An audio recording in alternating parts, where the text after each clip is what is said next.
Assalamualaikum warahmatullahi wabarakatuh. Perkenalkan, nama saya Akmal Maulana. Pada kesempatan kali ini saya akan mempresentasikan perihal Waju Security Operation Center. Langsung saja, pada agenda kali ini ada 3 poin yang akan saya presentasikan. Yang pertama, fitur umum SOC di Waju, dan yang kedua, pencarian di Waju dengan fungsi query, dan yang ketiga, potensi serangan pada setiap bagian OC layer, dan yang terakhir, penutup. Baik, yang pertama adanya fitur-fitur dalam aplikasi Waju. Sebelum mengenal lebih jauh tentang aplikasi Waju, ada baiknya kita mengenal terlebih dahulu dengan SIEM, yang merupakan singkatan dari Security Information and Event Management. SIEM merupakan suatu sistem yang digunakan untuk memonitor lalu lintas data pada jaringan dan memberikan analisa secara real time dari log yang dihasilkan oleh perangkat keamanan ataupun aplikasi. SIEM juga mempunyai sistem manajemen log yang mampu mengumpulkan log dari berbagai aplikasi dan perangkat keamanan seperti server, network, database, firewall, dan lain-lain. Di sini ada 6 fitur umum Waju untuk SOC yang bisa digunakan. Berikut video dan penjelasannya. Baik, yang pertama itu ada log data analis. Agen Waju akan membaca log sistem operasi dan log aplikasi untuk selanjutnya diteruskan ke Central Manager untuk dianalisis berbasis penyimpanan, storage, dan role.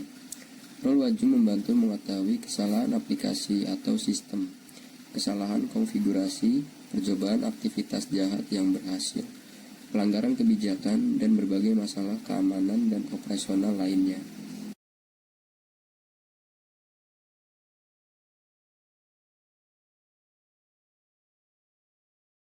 Lalu fitur yang kedua dalam Waju itu ada namanya threat hunting. Threat hunting ini akan mengumpulkan, mengagregasi, mengindeks, dan menganalisis data keamanan, membantu seorang security admin mendeteksi intrusi, ancaman, dan anomali perilaku. Karena ancaman jaringan komputer semakin menjadi lebih canggih, pemantauan secara real-time dan analisis keamanan diperlukan untuk mendeteksi dan perbaikan ancaman secara cepat.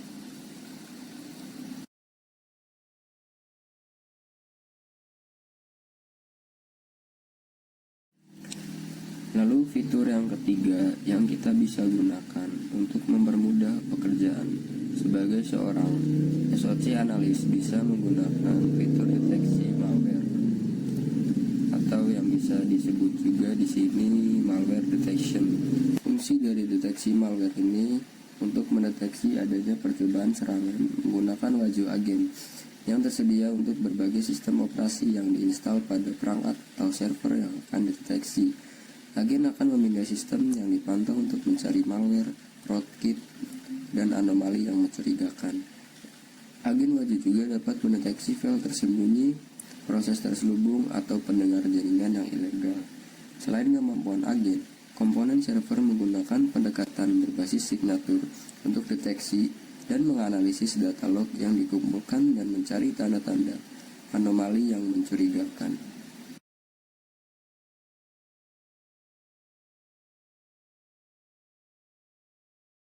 Dan fitur yang keempat di sini bisa dicari namanya File Integrity Monitoring.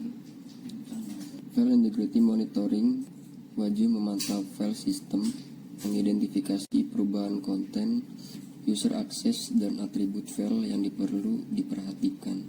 Selain itu, secara real time mengidentifikasi pengguna dan aplikasi yang digunakan untuk membuat atau memodifikasi file. Kemampuan pemantauan integritas file yang digunakan dalam kombinasi dengan intelijen ancaman untuk mengidentifikasi mengidentifikasi ancaman atau host yang disusupi. Selain itu, beberapa standar kepatuhan peraturan seperti PCI DDS yang diperlukan untuk menjalankan sistem terkait kartu kredit, data kependudukan, medical record, dan lain sebagainya.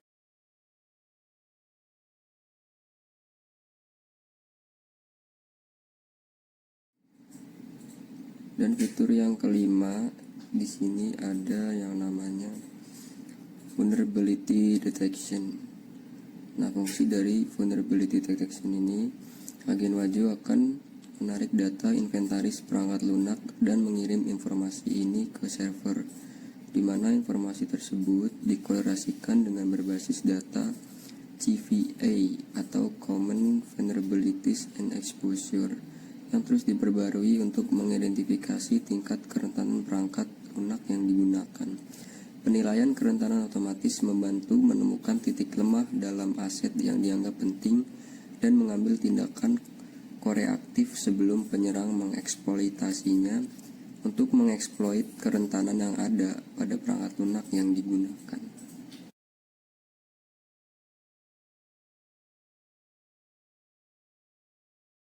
Fitur terakhir yang bisa kita gunakan dalam Waju ini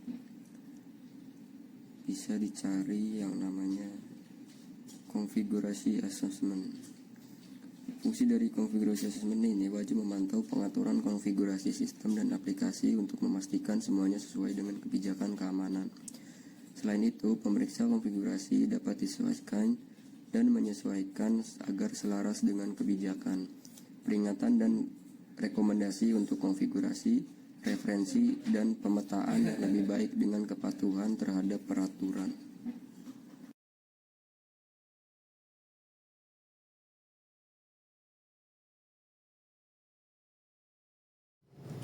Baik, masuk ke slide yang kedua. Di sini adanya pencarian di Waju dengan fungsi query. Apa itu Waju Query Language atau yang bisa disebut WQL? WQL adalah bahasa berbasis teks yang dirancang khusus untuk melakukan filter data yang canggih di dalam dashboard Waju.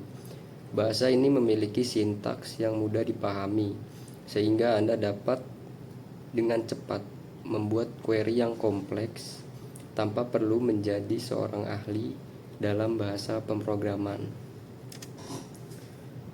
Mengapa menggunakan WQL? Pencarian sangat spesifik. Anda dapat mencari data berdasarkan kriteria seperti tanggal, waktu, jenis log, pesan log, dan metadata lainnya. Analisis data yang mendalam. WQL memungkinkan Anda untuk melakukan analisis data yang lebih mendalam, seperti mengidentifikasi pola, tren, dan kolerasi antar berbagai peristiwa. Efisiensi. WQL membantu Anda untuk menemukan informasi yang Anda butuhkan dengan cepat, sehingga Anda dapat merespon insiden keamanan lebih cepat. Fleksibilitas. WQL sangat fleksibel dan dapat digunakan untuk keperluan mulai dari pencarian sederhana hingga analisis data yang kompleks. Di sini saya sudah membuat 3 contoh penggunaan WQL di dalam Waju.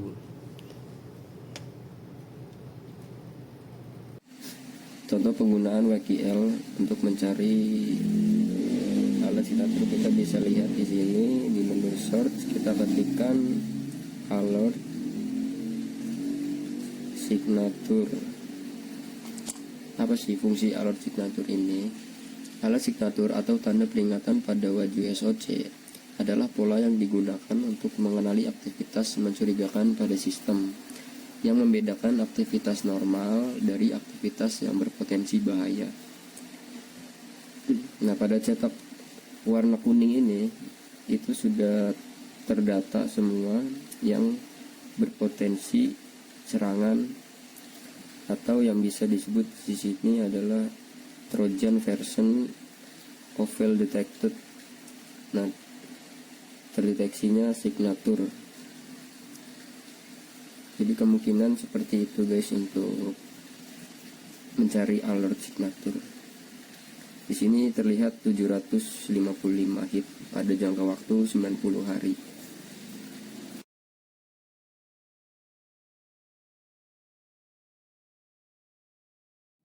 Dan ini cara untuk mencari serangan SQL injection. Kita tuliskan di menu search rule -2 description surikata alert possible SQL injection attack. Kita enter lalu mendapatkan data selama 90 hari adanya serangan SQL itu sebanyak 4057. Apa sih SQL itu? SQL injection adalah salah satu jenis serangan cyber yang paling umum. Serangan ini menyasar aplikasi web dengan cara menyuntikkan kode SQL berbahaya ke dalam input data yang seharusnya diproses oleh aplikasi. Hal ini memungkinkan penyerang untuk memanipulasi database seperti membaca, mengubah, atau menghapus data secara tidak sah. Kemungkinan seperti itu cara untuk mencari adanya serangan SQL injection pada agen Wazoo.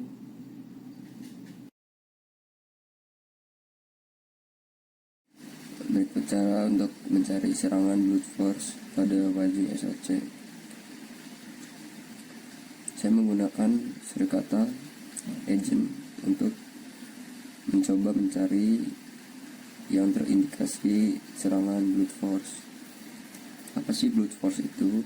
Brute force adalah jenis serangan cyber yang mencoba berbagai kombinasi kata sandi secara berulang-ulang untuk mengakses akun atau sistem yang dipenuhi kata sandi. Di sini dilihat agen surikata dengan indikasi serangan brute force terlihat ada 3402 dalam jangka waktu 90 hari.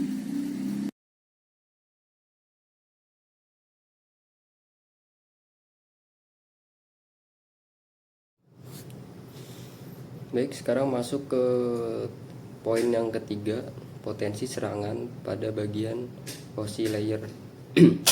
Apa itu model OSI? Model OSI atau bisa disebut juga Open System Interconnection adalah kerangka kerja untuk menggambarkan fungsionalitas sistem jaringan.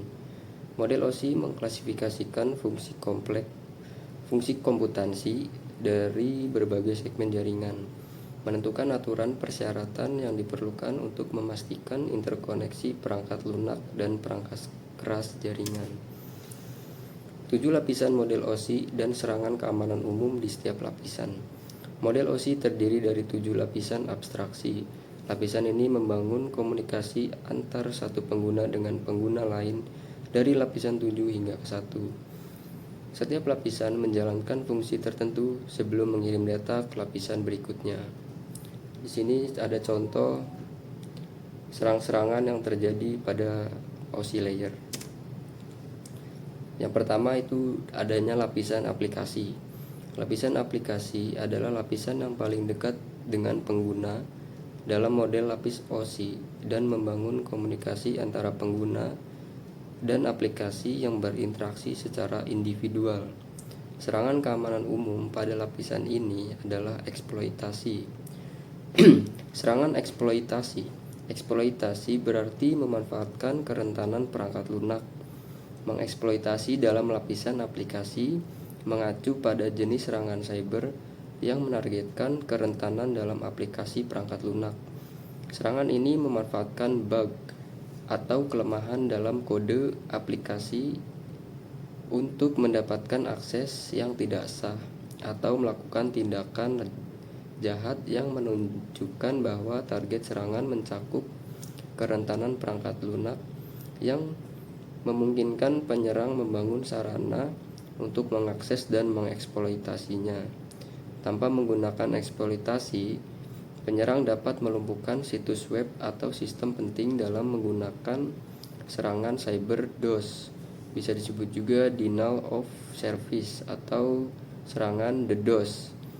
Distribute denial of service. Banyak eksploitasi yang dirancang untuk memungkinkan akses tingkat pengguna super ke sistem korban.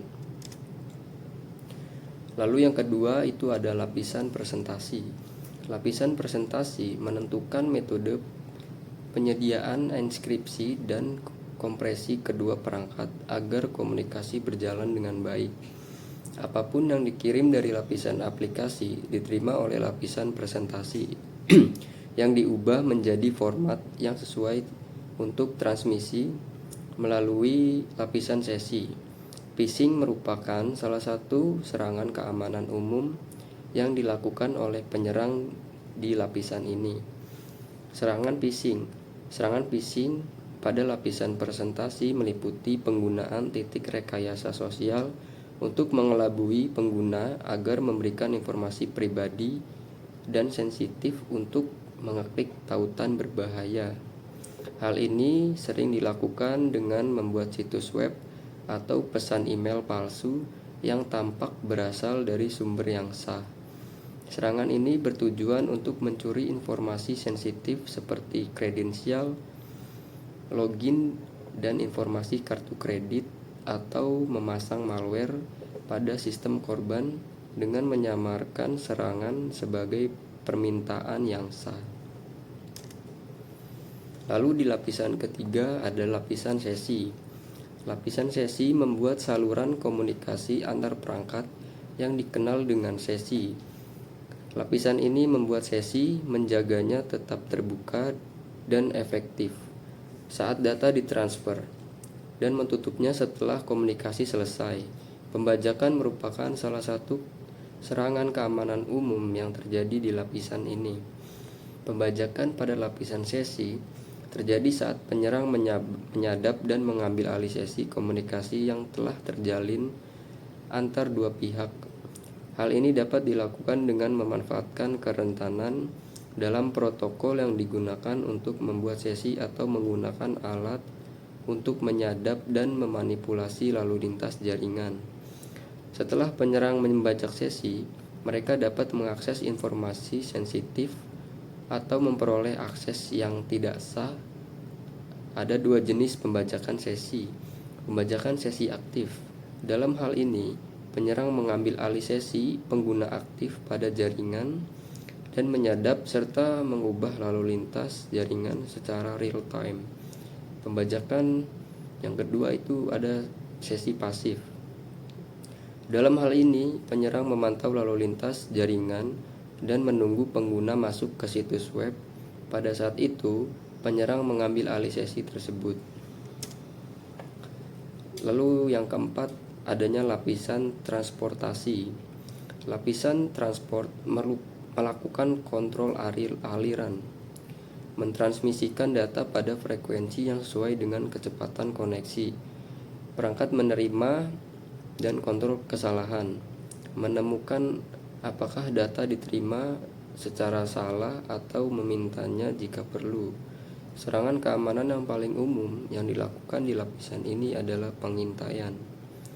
Serangan pengintaian pada lapisan transport biasanya melibatkan penyerang yang berupa mengumpulkan informasi tentang sistem atau jaringan target dengan cara aktif menyelidiki protokol lapisan transport seperti TCP atau UDP. Ini dapat mencakup teknik seperti pemindaian port yang melibatkan pengiriman pesan ke berbagai port pada sistem target untuk menemukan port mana yang terbuka dan berpotensi rentan terhadap serangan. Selain itu, penyerang dapat menggunakan alat seperti paket sniffer untuk menangkap dan memantau lalu lintas jaringan guna mengumpulkan informasi. Lapisan yang kelima adalah jaringan. Ada dua tugas utama yang dilakukan oleh lapisan jaringan. Tugas pertama adalah memecah segmen menjadi paket-paket jaringan dan kemudian menyatukan kembali paket-paket tersebut di ujung yang lain. Tugas kedua adalah mengirim paket melalui jaringan fisik dengan menemukan rute terbaik.